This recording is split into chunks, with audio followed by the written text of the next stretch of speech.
Bismillahirrahmanirrahim. Assalamualaikum warahmatullahi wabarakatuh.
Innal hamdalillah nahmaduhu wa nasta'inuhu wa nastaghfiruh wa na'udzu billahi min shururi anfusina wa min sayyiati a'malina may yahdihillahu fala mudhillalah wa may yudlil fala hadiyalah asyhadu an la ilaha illallah wa asyhadu anna Muhammadan abduhu wa rasuluh.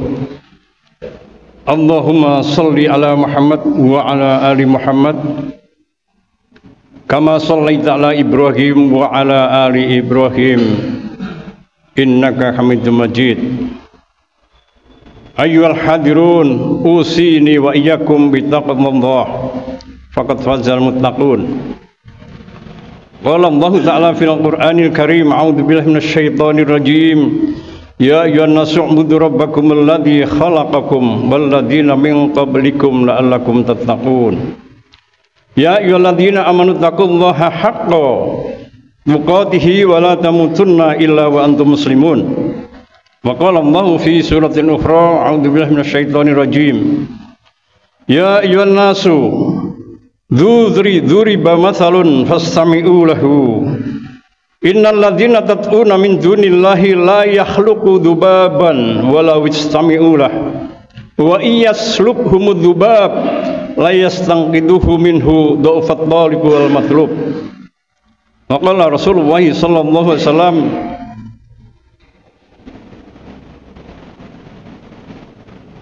idza waqa'ad dzubabu fi sarabi ahadikum falyagtamis wa yanzikhu fa inna fi ihda janahihi daun wa fil ukhra sifaun. Rawahul Bukhari. Jamaah Jumat rahimani wa rahimakumullah. Marilah kita bersama-sama bersyukur kepada Allah atas segala nikmat yang Allah berikan pada kita, terutama adalah nikmat sehat dan nikmat iman. Dengan nikmat itulah pada siang hari ini kita di tengah kesibukan manusia di muka bumi ini dengan segala aktivitas duniawi, Allah masih berikan kita nikmat iman dan nikmat sehat, sehingga kita bisa melaksanakan, bisa mendengarkan panggilan Allah di hari Jumat sebagai muslim laki-laki adalah sebuah kewajiban. Alhamdulillah pada siang hari ini di rumah Allah yang mulia, di Masjid Al-Ikhlas yang tercinta, kita bisa bersama-sama hadir dalam rangka melaksanakan sebuah panggilan Allah, sebuah ketaatan kepada Allah, yaitu melaksanakan sholat Jumat berjamaah.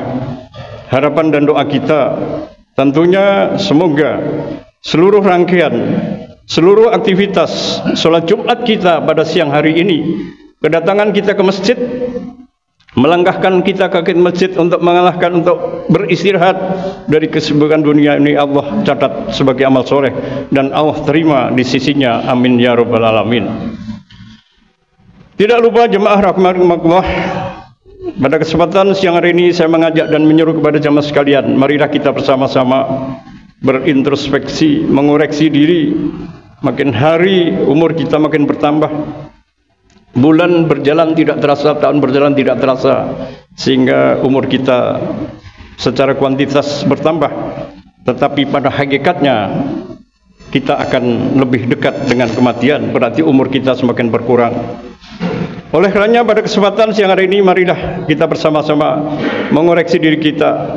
Sudahkah bertambahnya umur kita barengi dengan upaya untuk meningkatkan takwa kita kepada Allah dalam arti menjalankan segala perintah dan menjauhi segala larangan. Karena begitu pentingnya takwa, jemaah rahmatullah. Kalau kita mendengar sejarah bagaimana sosok kesolehan Salahuddin Al-Ayyubi, beliau meninggalkan putra kesayangan yang akan jadi penerus beliau. Beliau berwasiat kepada putranya, ya bunayya, usika bitaqwallah fa innahu ra'su kulli amrin. Wahai putraku, wahai putra tercintaku, calon penerusku, kata Salahuddin Al-Ayyubi, usika bitaqwallah, aku berwasiat kepadamu, bertakwalah kamu kepada Allah. Fa innahu ra'su kulli amrin, karena sesungguhnya takwa itu adalah penentu seluruh kehidupan, penentu semua perkara hidup di dunia adalah takwa. Bahagia dan tidaknya seseorang di muka bumi ketika hidup dunia adalah tergantung takwanya. Kalau orang bertakwa, jelas dia akan berbahagia di dunia, apalagi kelak di akhirat. Bagaimana kesolehan Muhammad Al-Fatih sebagai raja Islam terakhir di akhir 1924, beliau berpesan kepada putra tercintanya, calon penerusnya, regenerasi akan terjadi ketika dia nanti sudah tua, sudah tidak kuat lagi berkuasa, tentunya akan dilanjutkan kepada putranya. Beliau berpesan, ya bunaya, wahai putraku, kun, jadilah kamu solihan, orang soleh, adilan, pemimpin yang adil, raja yang adil, rohiman, belas kasih, wabsut ala ra'yatika, dan berlapang dadalah kalian kepada rakyat kalian semua. Jangan pilih kasih, keadilan harus kamu tegakkan.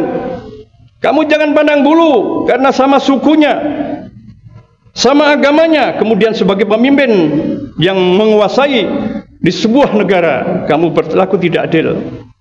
Salahuddin Muhammad Al-Fatih berpesan kepadanya, tentunya adalah sama aja dengan pesan takwa.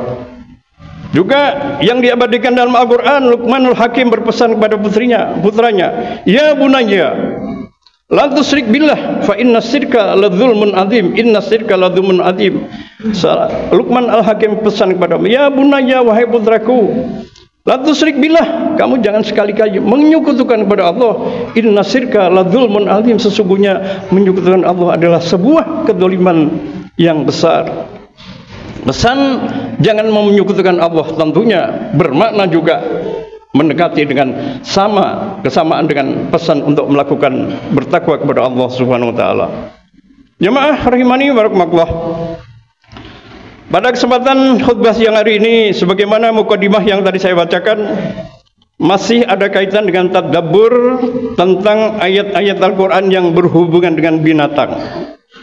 Sebagaimana beberapa khutbah yang lalu saya menyampaikan tadabbur tentang Al-Ibil, diambil dari surat Al-Ghasyiyah, yaitu surat yang bermakna unta, ibil.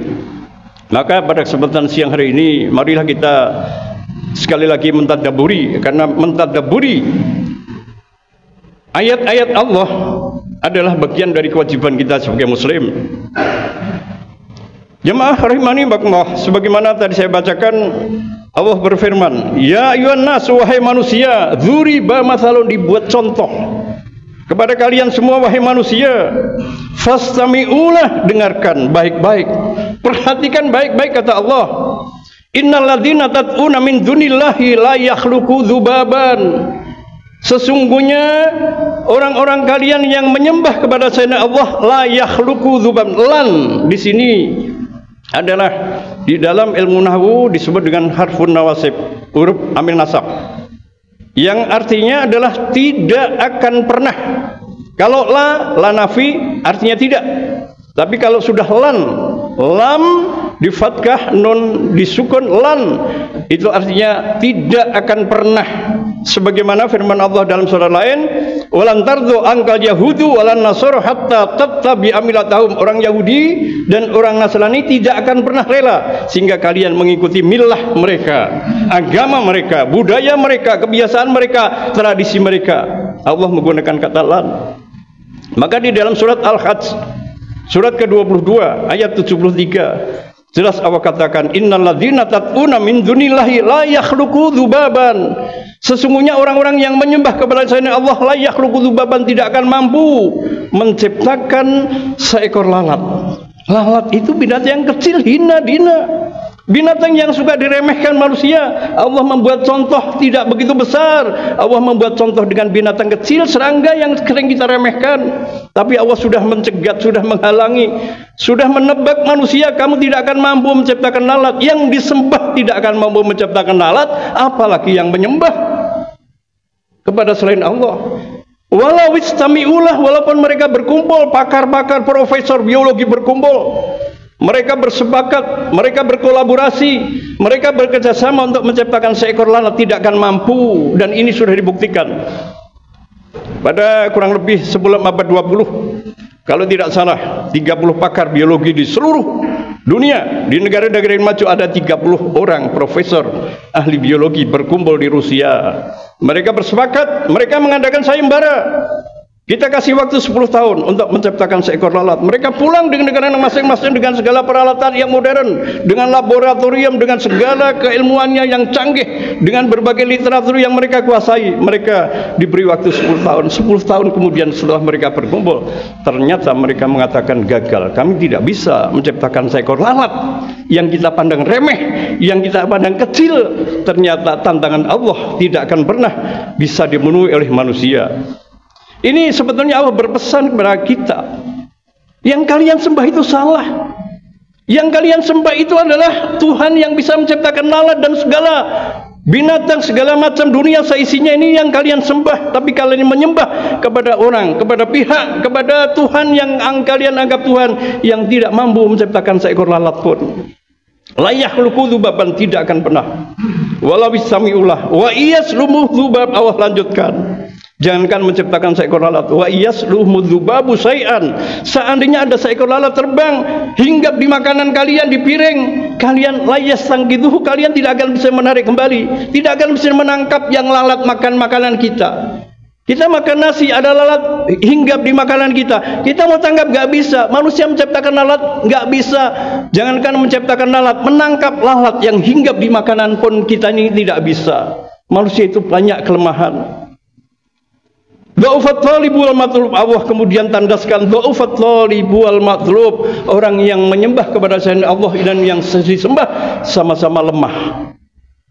Jemaah rahimani wa rahimakumullah, kesimpulan yang dapat kita ambil dari ayat la yakhluqu dzubaban wala bisami'ulah, bahwa Tuhan yang kalian sembah selain Allah tidak akan mampu menciptakan lalat. Ternyata tantangan itu sudah dibuktikan oleh manusia, tidak ada yang mampu.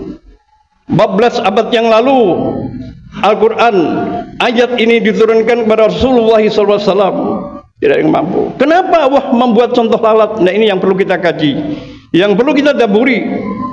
Bahwa pertama, lalat adalah binatang yang sangat lihai dalam hal terbang.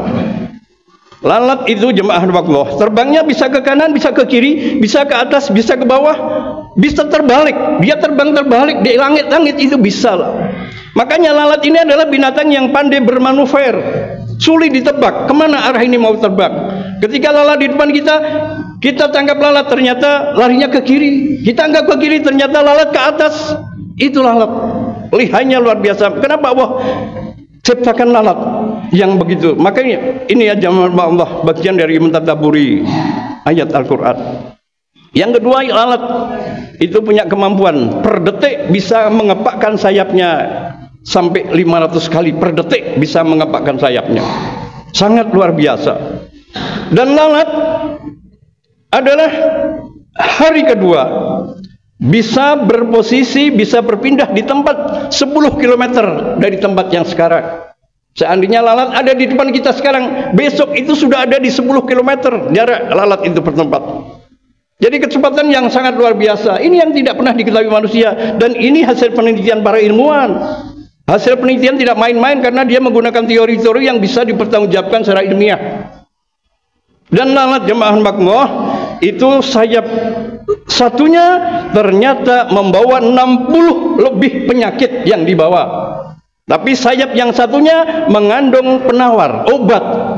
Maka mukaddimah yang tadi saya bacakan, kata Nabi, qala Rasulullah SAW, idza waqa'a alaihi fi surbi ahadikum, kalau ada lalat hinggap di minuman kamu, kata Nabi, di salah satu minuman kalian, kata Nabi, falyaghmishu, celupkan lalat itu sampai dia tenggelam, baru diangkat lagi. Kata-kata Nabi, fa inna ihda janahai, karena salah satu dari sayapnya daun, ada penyakit. Wa fi ukhra sifaun, dan sayap yang satunya mengandung obat. Maka kalau ada lalat hinggap di minuman kita, begitu dia kelepek-kelepek di atas, langsung kita celupkan lagi, kita minum nggak apa-apa. Kita yakin dengan hadis Nabi. Kan ini ternyata hasil penelitian bahwa sayap yang satu membawa 60 lebih penyakit, tapi yang satu mengandung penawar. Jemaah rahimani wa rahimakumullah.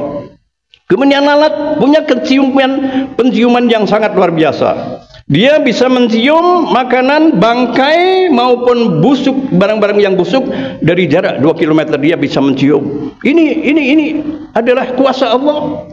Mungkin kita secara logika nggak percaya, tapi sekali lagi ini hasil penelitian para ilmuwan, para ahli-ahli biologi yang teorinya, penelitiannya, pekerjaannya bisa dipertanggungjawabkan. Jemaah rahimani wa rahimakumullah. Kemudian lalat ini punya 2 mata. Tapi bentuknya adalah dalam bentuk segi 6. Masing-masing mata punya 3000 lensa. Bisa dibayangkan, punya 2 mata, 1 mata punya 3.000 lensa, berarti 2 mata punya 6.000 lensa.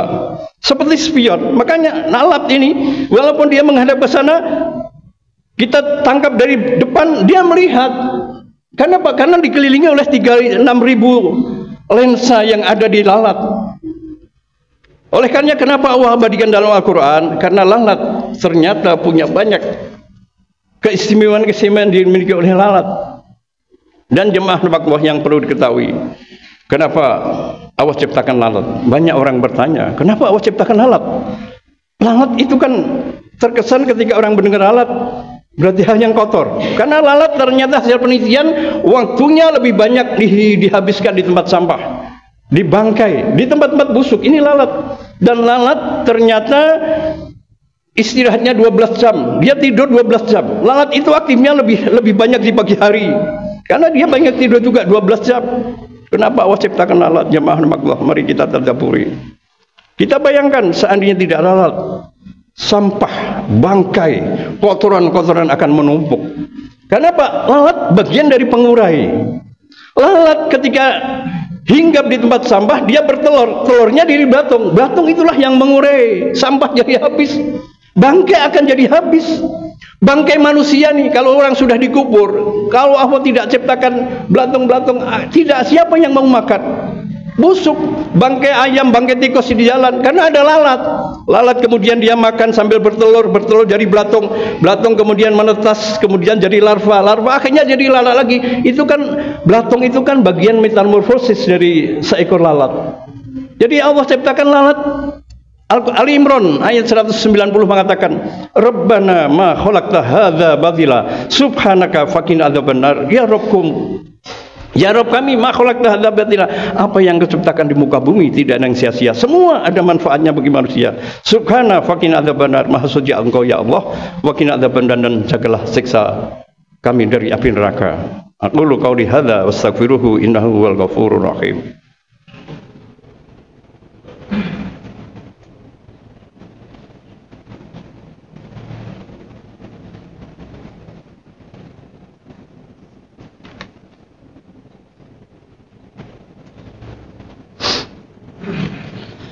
Alhamdulillahilladzi hadana li hadza wa ma kunna linahtadiya laula an hadanallah.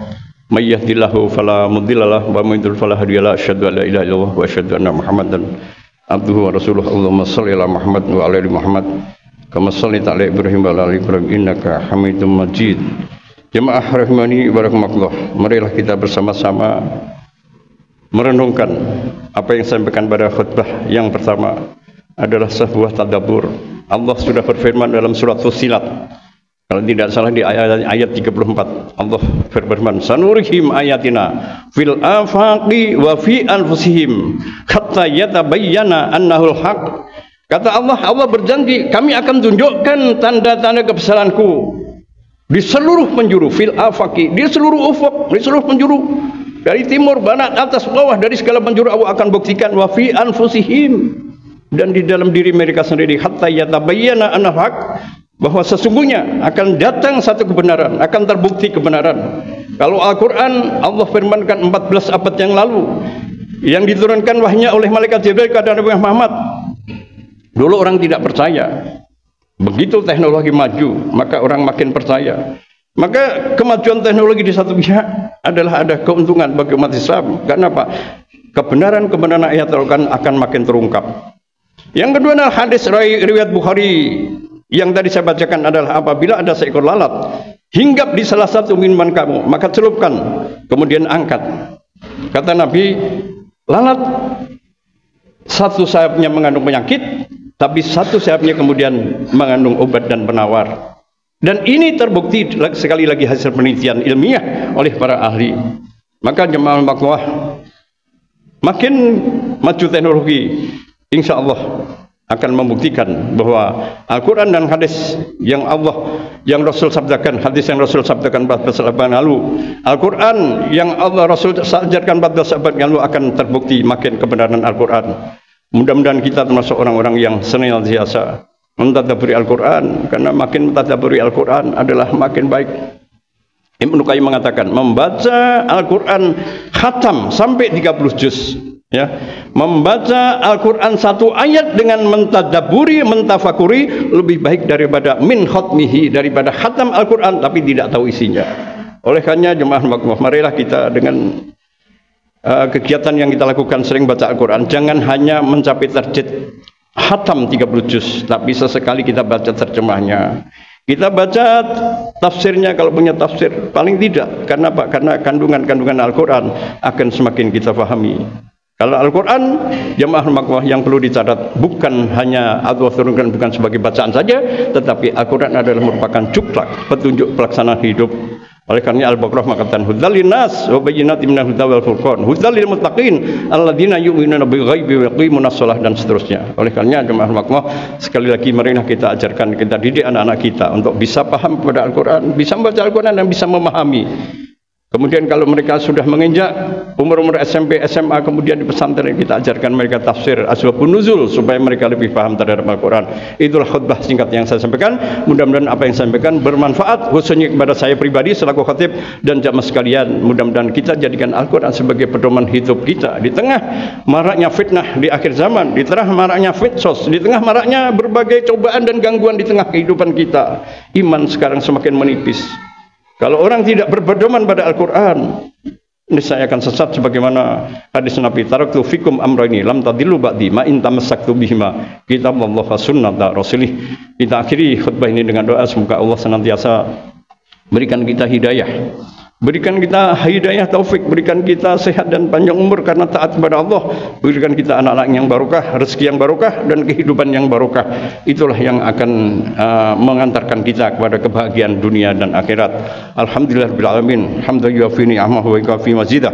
Ya Rabbana lakal hamdu kama yanbaghi li jalali wajhika karim adumi sultanik. Allahumma shalli ala Muhammad wa ala ali Muhammad kama shallaita ala Ibrahim wa ala ali Ibrahim innaka Hamidum Majid. Allahumma inna nas'aluka salamatan fid din wa afiatan fil jasad wa ziyadatan fil ilmi wa barakatan fil rizqi wa taubatan qabla al-maut wa rahmatan dan maghfiratan ba'da al-maut. Allahumma hawwin alaina fi sakaratil maut wan najata minan nari wal afwa idal hisab. Rabbana la tuzigh qulubana ba'da idh hadaitana wa hab lana min ladunka rahmatan innaka antal wahhab. Ya Allah, ya Tuhan kami, ampunilah segala dosa kami ya Allah, baik dosa yang kecil maupun dosa yang besar ya Allah, baik dosa yang kami sengaja maupun tidak sengaja ya Allah. Kami manusia yang berlumur dengan dosa tanpa hidayah dan taufik-Mu ya Allah, kami akan tersesat ya Allah dalam segala kegelapan ya Allah. Ampuni segala dosa kami ya Allah. Ya Allah, ya Tuhan kami, berikan kami kekuatan iman ya Allah, berikan kami panjang umur yang barokah ya Allah, berikan kami panjang umur karena ketaatan kepada-Mu ya Allah, berikan kami anak-anak yang soleh dan solihah ya Allah, berikan kami rezeki yang barokah ya Allah. Dengan rezeki yang barokah ya Allah, kami bisa mengabdi dan taat kepada-Mu ya Allah. Rabbana atina fid dunya hasanah wa fil akhirati hasanah wa qina adzabannar. Subhana rabbika rabbil izzati amma yasifun wa salamun alhamdulillahi rabbil alamin. Ibadallah, inna wa ya'muru bil adli wal ihsan wa ita'i dzil qurba wa yanha 'anil fahsya'i wal munkari wal baghi ya'idukum la'allakum tadhakkarun. Fadhkurullahal 'azima yadhkurkum washkuru ala ni'amihi yazidkum wa la dzikrullahi akbar. Aqimis shalah.